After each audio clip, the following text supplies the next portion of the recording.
बिस्मिल्लाहिर्रहमानिर्रहीम। Dear students, हम first year mathematics का प्रीलियम पेपर 2021 के लिए PECHS government girls college for women का पेपर सॉल्व कर रहे हैं। इसकी पहली एमसीक्यू दी हुई है, if tangent theta equal to 1 then theta equal to dash 45 degree. या आप कैलकुलेटर से भी कर सकते हैं। थीटा को इधर ही रखिए, tan उधर ले जाके इनवर्स कर दें, तो 1 का जब आप tan इनवर्स लेंगे तो 45 डिग्री आ जाएगा। और जिनको टेबल वैल्यू याद है वो जानते हैं कि टेंजेंट 45 1 होती है। नेक्स्ट एमसीक्यू है cos alpha cos beta minus sin alpha sin beta. ये फार्मूला है cos अल्फा प्लस बीटा का। थर्ड एमसीक्यू है sin 90 माइनस अल्फा। ये इस पर फार्मूला खोल देंगे sin अल्फा माइनस बीटा का। तो sin अल्फा माइनस बीटा का फार्मूला होता है sin alpha cos beta minus cos alpha sin beta.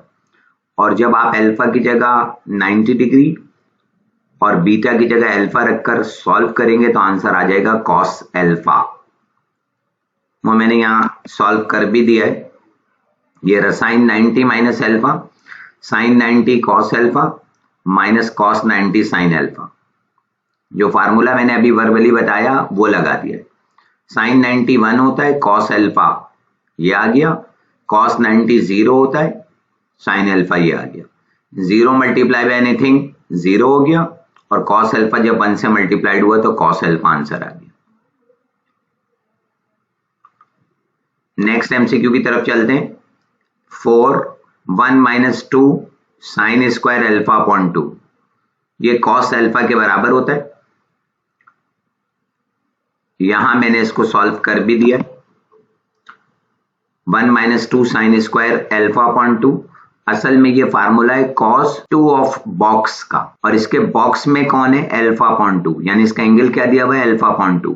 तो ये cos 2 थीटा का फार्मूला था। थीटा को मैं बॉक्स कह रहा हूं, तो cos 2 ऑफ बॉक्स, बॉक्स में कौन है यहाँ पर अल्फा अपॉन 2, अल्फा अपॉन 2 रख दिया। 2 से 2 कैंसिल हो गया तो cos अल्फा आंसर आ गया। यहां पर मैंने cos 2 ऑफ बॉक्स के तीनों फार्मूले लिख दिए। cos 2 ऑफ बॉक्स इक्वल होता है cos square of box minus sine square of box. दूसरा फार्मूला होता है cos 2 ऑफ बॉक्स इक्वल है 2 cos square of box minus 1, और cos 2 of box 1 minus 2 sine square of box. इस वक्त मैंने इसको थर्ड फार्मूले से खोला है। ये राइट हैंड दी हुई थी इसने 1 minus 2 sine square of box. तो देखें बॉक्स में कौन है अल्फा अपॉन 2, राइट हैंड दी हुई थी, मैंने बंद करके इसको ऐसे लिख दिया है cos 2 of box. cos 2 of box, box में कौन है अल्फा अपॉन 2, तो 2 से 2 कट गया, cos अल्फा आंसर आ गया। उम्मीद है बात समझ आ गई होगी। एमसीक्यू नंबर 4 की तरफ चल रहे, सॉरी 5 की तरफ चल रहे। If sides of the triangle are 5 6 and 7 unit then s equal to dash. तो आपको पता है s का फार्मूला होता है a plus b plus c upon 2। तो 5 6 और 7 को ऐड करके 2 से डिवाइड कर दे, तो 5 और 6 11 और 7 18 डिवाइडेड बाई 2 9 आंसर आना चाहिए था, और यहां 9 किसी का आंसर नहीं है। ठीक है, ठीक है, इस वजह से मैंने नहीं लिखा, क्योंकि दो ऑप्शन जो है ना बी और सी 6 दे दिए हैं, तो इसमें से किसी एक को 9 करके टिक कर दीजिएगा। मैंने सॉल्व कर भी दिया यहां पर, शायद ये रहा a plus B plus C upon 2 के बराबर होता है। जब आप सबको ऐड करके 2 से डिवाइड करेंगे तो 9 यूनिट आएगा। मिस प्रिंटिंग हो गई है क्वेश्चन के अंदर, ठीक है, वो आपको वाजे नजर आ रहा है कि दो आंसर जो हैं वो 6 दे दिए। एमसीक्यू नंबर है 6, the middle term in the expansion of this x square plus 1 over x की पावर 2n दी हुई है।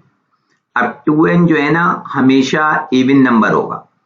आप n की यहां पर कोई भी वैल्यू रख लें, ये पावर इवन नंबर रहेगी। n की जगह 1 रखें 2 आ जाएगा, n की जगह 2 रखें पावर 4 हो जाएगी, n की जगह 3 रखें पावर 6 हो जाएगी। इवन नंबर है, और जब पावर इवन नंबर होती है तो टर्म जो खुलती हैं वो ऑड होती हैं। जैसे a प्लस बी का होल स्क्वायर खोले तो पावर 2 है, लेकिन टर्म 3 ओपन होंगी, a square plus 2ab plus B square.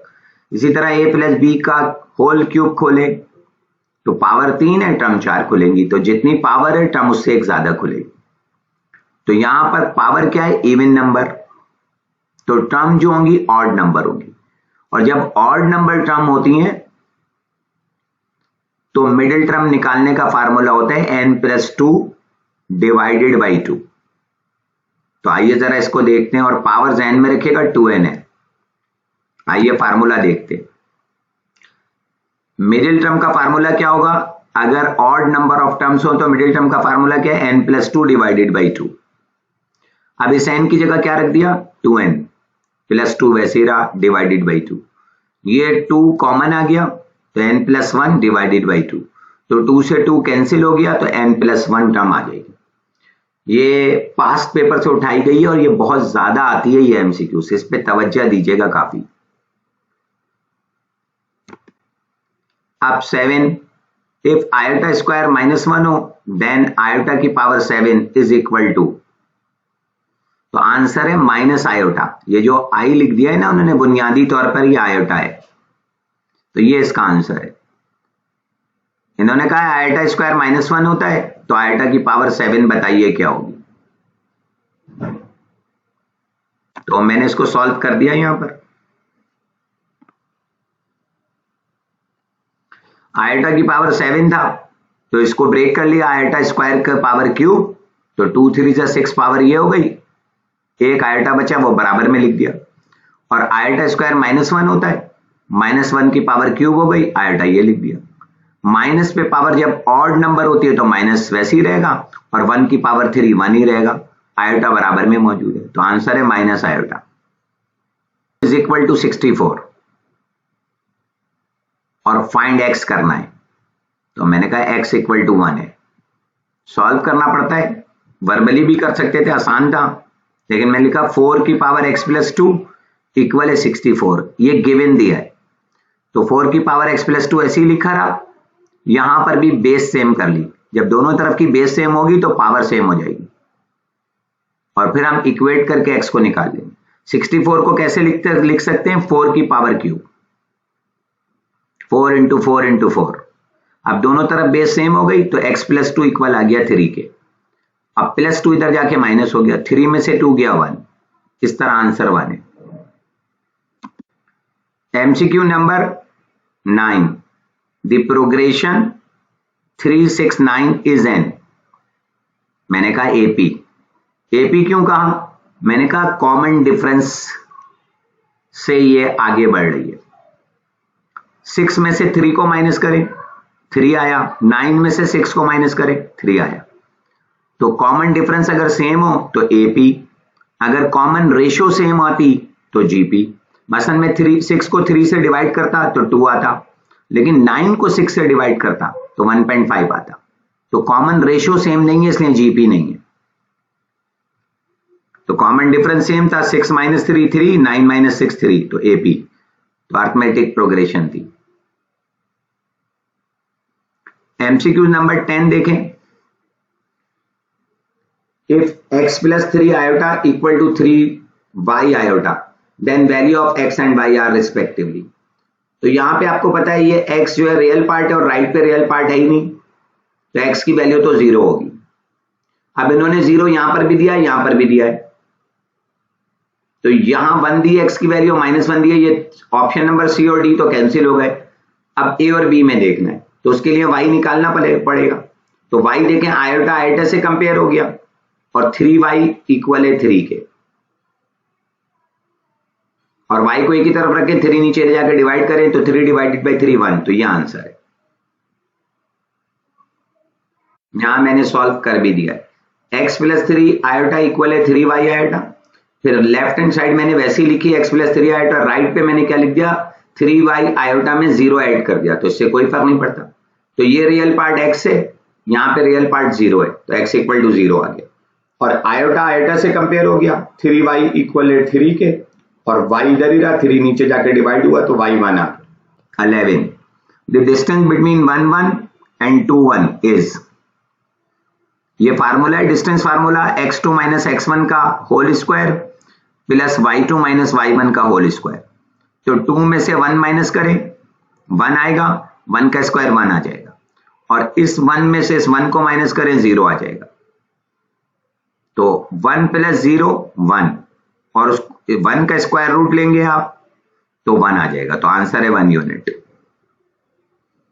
मैंने इसको यहां सॉल्व करा है, ये डिस्टेंस फार्मूला है ना, बिटवीन 1 1 एंड 2 1 लगाया है, डिस्टेंस फार्मूला होता है x2 माइनस x1 का स्क्वायर, फार्मूला याद रखना जरूरी है, प्लस y2 माइनस y1 का स्क्वायर। तो x2 कौन है 2, x1 कौन है 1, तो 2 माइनस 1 का स्क्वायर, प्लस y2 कौन है 1 और y1 भी कौन है 1, तो 1 माइनस 1 का स्क्वायर। 1 और 1 ये कैंसिल आउट हो गया तो 0, तो ये 0 आ गया। और 2 माइनस 1 कौन है 1, 1 का स्क्वायर क्या होता है 1, 1 प्लस 0 1, 1 का स्क्वायर रूट 1। एमसीक्यू नंबर है if n equal to 0 then n factorial is. भाई इस n की जगह पे 0 रख दे, क्योंकि उसने कहा है n 0 है, तो 0 फैक्टोरियल हो जाएगा, और 0 फैक्टोरियल क्या होता है 1। कैलकुलेटर से 0 फैक्टोरियल लें तो 1 आंसर आ जाएगा। 13 MCQs है, if omega is the complex root of unity then 2 minus omega square is equal to. नीचे ऑप्शन में मैंने इसका आंसर दिया है 3, यहां पर मैंने इसको सॉल्व भी कर दिया है। ये रहा 13 MCQs। 2 माइनस ओमेगा स्क्वायर, 2 इन दोनों में से माइनस साइन कॉमन ले ली, तो ये बचा ओमेगा प्लस ओमेगा स्क्वायर। 2 वैसे ही है, माइनस वैसे ही है, omega plus omega square minus 1 होता है, माइनस माइनस प्लस 1, और 2 और 1 3। यहां मैंने लिख भी दिया रेफरेंस, 1 प्लस ओमेगा स्क्वायर 0 होता है, और ओमेगा प्लस ओमेगा स्क्वायर को यहीं रखें, प्लस 1 को राइट पे ले जाएं, जब राइट पे लेके जाएंगे तो माइनस 1 आ जाएगा। तो omega plus omega square minus 1 होता है, वो मैंने इसका रेफरेंस भी दे दिया है कि मैंने इस ओमेगा प्लस ओमेगा स्क्वायर की जगह माइनस 1 रख दिया है। Product of cube roots of 27 is 27। सही है, जिसका आप क्यूब रूट निकालते हैं तो जो तीनों रूट निकल कर आएंगे ना, जब आप उन्हें मल्टीप्लाई करेंगे तो वही आंसर आएगा जिसके क्यूब रूट निकालें। 27 के सही ना 3 क्यूब रूट्स का जो प्रोडक्ट होगा मल्टीप्लाइड होगा वो 27 ही होगा। इसी तरह 64 के क्यूब रूट का जो मल्टीप्लाइड होगा वो 64 ही होगा। इसी तरह -27 के क्यूब रूट का जो मल्टीप्लाइड होगा वो -27 ही होगा। इसी तरह 1 के क्यूब रूट का जो मल्टीप्लाइड होगा वो 1 ही होगा। इस वजह से इसका आंसर 27 है। और मॉडल पेपर में भी ऐसी एक एमसीक्यूज दी हुई है उन्होंने। अब है MCQs number sum of first n terms of 2 4 6 is. मैंने कहा n स्क्वायर प्लस n, 2 4 6 का सम n स्क्वायर प्लस n है। ये तो बिल्कुल आसान दे दिया था, इस वजह से आसान दे दिया था कि बाकी के ऑप्शन ना वैलिड नहीं आ रहे थे, और नन ऑफ दीज और ऑल ऑफ दीज आंसर नहीं था, तो इसलिए मैंने डायरेक्ट इसको लगा दिया। कहने लगे कैसे है, मैंने कहा n की जगह 1 रखो यहां ऑप्शन बी में, तो 1 का स्क्वायर 1 होता है, जबकि इसने पहली टर्म यहां 2 दी है, तो ये गलत। यहां पर n की जगह 1 रखो तो 1/2 है, तो पहली टर्म 1/2 होनी चाहिए, वहां 2 है, तो ये गलत। यहां पर n की जगह 1 रखो, 1 का स्क्वायर 1, और यहां रखो 1, 1 माइनस 1 0, तो पहली टर्म 0 होनी चाहिए थी, वहां दिया 2, तो तीनों ही गलत हो गए, तो मैंने यहां डायरेक्ट लगा दिया। यहां पर n की जगह 1 रखते तो 1 का स्क्वायर 1 प्लस 1, तो 1 प्लस 1 2, तो पहली टर्म 2 आ रही। ये तीनों ऑप्शन बेकार थे, इस वजह से इसको ऐसे लगाया। असल लॉजिक क्या है कि इसको Sn के बराबर लेंगे और देखेंगे कि ये इसके हिसाब से आ रहा है या नहीं। तो मैंने यहां सॉल्व करा है इसको, एमसीक्यूज नंबर 15 को। आप जरा गौर से देखिए, यहां n की जगह 1 रखें तो 1 का स्क्वायर 1, और यहां रखें 1, तो 1 प्लस 1 2, तो पहली टर्म आ गई। ये पूरा जो है ना Sn के बराबर है। अब n की जगह रखें 2, तो 2 का स्क्वायर 4, और यहां रखें 2, तो 4 और 2 6। इसका मतलब है फर्स्ट 2 टर्म का सम 6 आएगा, क्योंकि 2 का स्क्वायर 4 प्लस 2 6। तो आइए देखिए 2 और 4 को ऐड करिए, तो फर्स्ट 2 टर्म का सम क्या आ रहा है 6। फिर n की जगह रखिए 3, तो 3 का स्क्वायर 9 और 3, 9 और 3 12। इसका मतलब है शुरू की 3 टर्म का सम 12 आना चाहिए। तो जरा इन तीनों टर्म को ऐड करें तो 12 आ रहा है, 2 4 और 6। 2 और 4 6, 6 और 6 12, तो 12 है। ये लॉजिक थी। मैंने सोचा होगा वर्बली बता दूंगा तो उधर सॉल्व नहीं करा शायद। 16 एमसीक्यू है। If you denotes universal set, अगर यू यूनिवर्सल सेट को शो करता है तो and A is a non empty set, और ए जो है वो नॉन एम्प्टी सेट है, यानी ए में कोई ना कोई मेंबर जरूर है, खाली नहीं है। तो set then A union A union A क्या आएगा? ए ही आएगा। ए का जब आप यूनियन लेंगे ए के साथ तो ए ही आएगा। इसमें आंसर ये है। If R cos theta equal to 4, R sine theta equal to 3, then R. तो भाई इस वाली को, पहली इक्वेशन को भी स्क्वायरिंग कर दोनों तरफ, और सेकंड के भी स्क्वायरिंग करके दोनों तरफ आप ऐड कर देंगे ना तो आर की वैल्यू निकल आएगी। मैंने यहां करा है। 17 एमसीक्यूज है। Equal to 4, R sine theta equal to 3। अब squaring both side then adding, तो इसका स्क्वायर करा तो आर स्क्वायर कॉस स्क्वायर हो गया, और 4 का स्क्वायर करा तो 16, तो आर स्क्वायर कॉस स्क्वायर 16 आ गया। इसका स्क्वायर करा आर स्क्वायर साइन स्क्वायर, और 3 का स्क्वायर 9, तो R square sine square equal to 9। अब दोनों को ऐड कर दिया तो दोनों में से आर स्क्वायर कॉमन ले लिया, यहां बचा cos square plus sine square, और राइट पे जब ऐड करा तो 16 और 9 को ऐड करा तो 25। Cos square plus sine square 1 होता है, और 25 वैसे ही रहा, तो आर स्क्वायर 25 है। दोनों तरफ स्क्वायर रूट लेंगे तो आर आ जाएगा 5। और ये वो मैंने 15 भी यहां, और यहां पर मैंने क्यूब रूट भी सॉल्व करे हुए। 27 के क्यूब रूट क्या है? 3 ओमेगा स्क्वायर, 3 3 9, 9 3 27 और ओमेगा स्क्वायर से मल्टीप्लाइड हुआ तो ओमेगा क्यूब, तो ओमेगा क्यूब 1 है। ये 27 भी है। 27 के जब आप सॉल्व करेंगे एक्स क्यूब इक्वल टू 27 लेकर, तो ये रूट आएंगे 3 ओमेगा और 3 ओमेगा स्क्वायर आएगा। और जब आप इन तीनों को मल्टीप्लाई कर देंगे, इन तीनों रूट को, ये कॉमन डाला है मैंने, लिखा है कि ये रूट है, यहां पर इन्हें मल्टीप्लाई करें तो आंसर देखेंगे वही 27।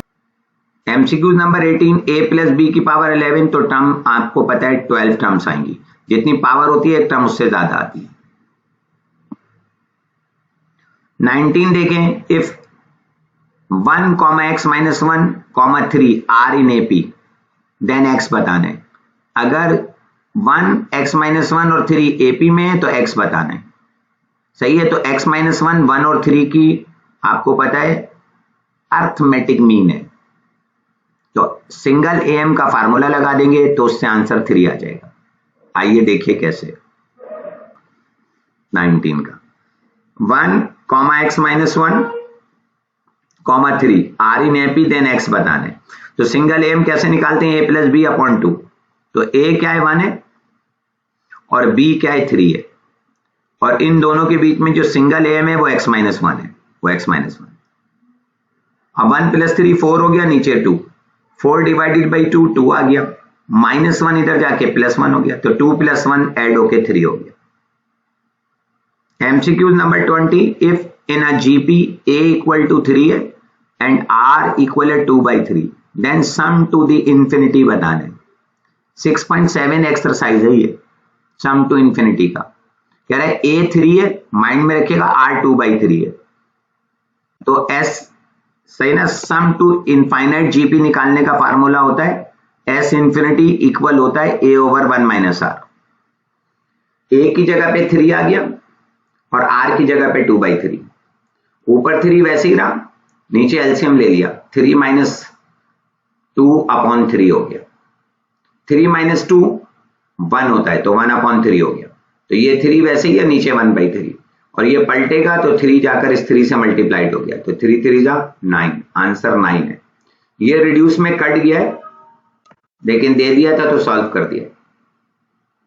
cot theta less than 0, cos theta less than 0, then theta lies in second quadrant. cot भी नेगेटिव है, cos भी नेगेटिव है, लेस देन 0 का मतलब है नेगेटिव है। आपको पता है फर्स्ट क्वाड्रेंट में सारे पॉजिटिव होते हैं, सेकंड क्वाड्रेंट में साइन और उसका रेसिप्रोकल कॉसेक पॉजिटिव होता है, थर्ड क्वाड्रेंट में tan और cot पॉजिटिव होते हैं, एक दूसरे के रेसिप्रोकल। फोर्थ क्वाड्रेंट में cos और sec पॉजिटिव होते हैं। जैसे इसने कहा cos थीटा लेस देन 0, तो अब ये फर्स्ट एंड थर्ड नहीं रहा, क्योंकि फर्स्ट एंड थर्ड में कॉट पॉजिटिव होता है। अब ये सेकंड क्वाड्रेंट है या फोर्थ क्वाड्रेंट है। अब हमने देखा cos थीटा नेगेटिव है, तो आपको पता है ये फोर्थ क्वाड्रेंट नहीं हो सकता, क्योंकि फोर्थ में cos पॉजिटिव होता है, तो ये सेकंड क्वाड्रेंट आंसर है। सेकंड में कॉट और cos दोनों नेगेटिव होते हैं। यहां मैंने लिख दिया इसको, दे रहा MCQs number 21। Cot theta less than 0, cos theta less than 0 second quadrant है। ये बना दिया, ये फर्स्ट क्वाड्रेंट है, ए फॉर ऑल पॉजिटिव। ये सेकंड क्वाड्रेंट है, साइन और उसका रेसिप्रोकल कॉसेक पॉजिटिव है। थर्ड क्वाड्रेंट में tan पॉजिटिव है और कॉट पॉजिटिव है। फोर्थ में cos पॉजिटिव है। जब उसने कहा कॉट नेगेटिव है, तो ये वन और थर्ड नहीं हो सकता, या तो सेकंड क्वाड्रेंट है या फोर्थ है। फिर हमने देखा cos भी नेगेटिव है, तो फोर्थ भी नहीं हो सकता, क्योंकि फोर्थ में cos पॉजिटिव होता है, तो इसका मतलब है सेकंड क्वाड्रेंट है। सेकंड क्वाड्रेंट में दोनों नेगेटिव है। 5p3 कैलकुलेटर से निकाल सकता हूं 5p3। यहां मेरे हिसाब से कोई आंसर नहीं है 5p3 का। परमुटेशन है, कैसे खुलता है, npr खुलता है n factorial over n minus r factorial से। तो n 5 है और r 3 है, तो मैंने यहां से ये फिर इनसे मिस्टेक हुई आंसर देने में। npr बराबर होता है n factorial over n minus r factorial. अब n की जगह 5 है, r की जगह 3 है, तो मैंने इस n की जगह 5 रख दिया, r की जगह 3 रख दिया। तो 5 फैक्टोरियल 120 आएगा, और 5 माइनस 3 फैक्टोरियल 2 फैक्टोरियल 2 फैक्टोरियल 2 आएगा। तो 120 को जब मैं 2 से डिवाइड करूंगा तो आंसर 60 आना चाहिए, और यहां पर कहीं आंसर 60 नहीं है, नहीं है। या तो इस d को 60 करो तब आंसर होगा, या इस b के आगे एक 0 लगाओ तब आंसर होगा। तो कहीं ना कहीं मिस्टेक हो गई है, इसलिए मैंने कोई टिक नहीं करा इसको। 23 अच्छी खासी कॉन्सेप्शनल एमसीक्यू है। कहता है a minus B over b minus C equal है a upon B, then A B C are in, मैंने कहा जीपी में। सर एपी और एचपी क्यों नहीं कहा? मैंने कहा भाई इसको सॉल्व करूंगा, b को उधर ले जाके क्रॉस मल्टीप्लाई करूंगा और b माइनस सी को इधर जाके a से, और सॉल्व करूंगा। अगर सॉल्व करने पर बीच वाली टर्म कौन है? b, और दाएं बाएं वाली कौन सी है? a और c। तो अगर बीच वाली term under root A C के बराबर आ गया तो जीपी। अगर बीच वाली term b a plus B upon 2 के बराबर आ गई, दाएं बाएं का एडिशन डिवाइडेड बाई 2 के बराबर, तो एपी। और अगर ये twice of A B over A plus B आ गया तो एचपी। तो मैंने कहा सॉल्व के बगैर नहीं कर सकते, तो पहले सॉल्व करेंगे। ठीक है, हम गए इसको सॉल्व करने के लिए। MCQs number 24। If a minus B over b minus C a upon b के बराबर है, then a b c are in. तो मैंने b को इधर ले जाकर a माइनस बी से क्रॉस मल्टीप्लाई करा, b माइनस सी को इधर a से क्रॉस मल्टीप्लाई करा, b को a से मल्टीप्लाई करा, a b आ गया, प्लस माइनस माइनस, b को b से करा, b स्क्वायर आ गया, a को b से मल्टीप्लाई करा, a b आ गया, प्लस माइनस माइनस, a को c से मल्टीप्लाई करा, a c आ। ये प्लस ए बी है, ये भी प्लस ए बी है, तो इधर प्लस का दूसरी तरफ जाके माइनस का हो जाता, तो ये दोनों कैंसिल आउट हो गए। तो यहां बचा माइनस बी स्क्वायर, इधर बचा माइनस ए सी, तो माइनस से माइनस भी कैंसिल आउट हो गए। तो बी स्क्वायर बराबर है ए सी, दोनों तरफ स्क्वायर रूट लिया तो बी बराबर है अंडर रूट ए सी। तो बी जो है वो दाएं और बाएं का मल्टीप्लाइड अंडर रूट में आ गया, तो मैंने कहा जीपी है। कैसे? वो मैंने फार्मूले लिखे, सिंगल जीएम निकालता ना अगर मैं ए बी सी के, तो बी बराबर आता अंडर रूट ए बी, और सिंगल जीएम की जगह पे कौन है सर? बी। एम का फार्मूला होता है ए प्लस बी अपॉन 2, तो इधर एम कौन है? बी, और सही है ना, ए और बी कौन है? ए सी, तो ए प्लस सी अपॉन 2 आता। अगर मेरा निकाला गया ये बी ए प्लस सी अपॉन 2 आता, तो मैं एम को टिक करता, एपी को, और अगर ये अंडर रूट ए सी के बराबर आ रहा है तो मैं जीपी को, और अगर ये आता, ये फार्मूला होता है सिंगल एच एम निकालने का between A and B, 2ab over A plus B. तो एच एम आपका तो बी हो गया, और आपका ए ही रहा, लेकिन इस बी की जगह पे आपने क्या रखा? सी, तो 2ac अपॉन ए प्लस सी। तो अगर आपका ये निकाला गया B 2ac upon A plus C आता तो HP को टिक करता, अगर ये B a plus C upon 2 आता तो मैं AP को, और अगर ये निकलता अंडर रूट AC तो GP को। तो ये निकला अंडर रूट AC सॉल्व होगा, इस वजह से मैंने GP को।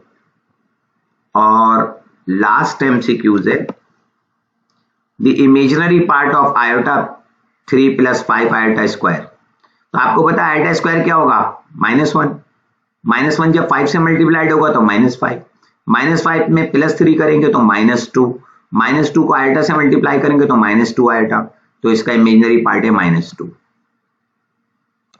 ये मैंने सॉल्व कर भी दिया, आयोटा स्क्वायर की जगह -1 रखा, प्लस माइनस माइनस 3 - 5 -2, और -2 को आयोटा से कर रहा है -2 आयोटा। अब आयोटा तो इमेजिनरी को कह ही रहा है, तो खाली -2 जो है वो इसका इमेजिनरी पार्ट है, क्योंकि 2 आयोटा, आयोटा को छोड़कर जो बराबर में लिखा होता है वो इमेजिनरी पार्ट होता है। तो -2 इसका आंसर है। उम्मीद है आपको मेरी बात समझ में आई होगी। सही है, अगर आपको ये पसंद आ जाए और इसमें अच्छे कॉन्सेप्ट थे तो आप इसे दूसरे लोगों से भी शेयर करिएगा। सही है, मेरे हक में दुआ करिएगा। और अब आपको सीक्वेंस के साथ ये पेपर फिजिक्स केमिस्ट्री मैथ के जो प्रीलियम पेपर है वो मिलते रहेंगे। ठीक है, शुक्रिया बहुत बहुत, अल्लाह हाफिज।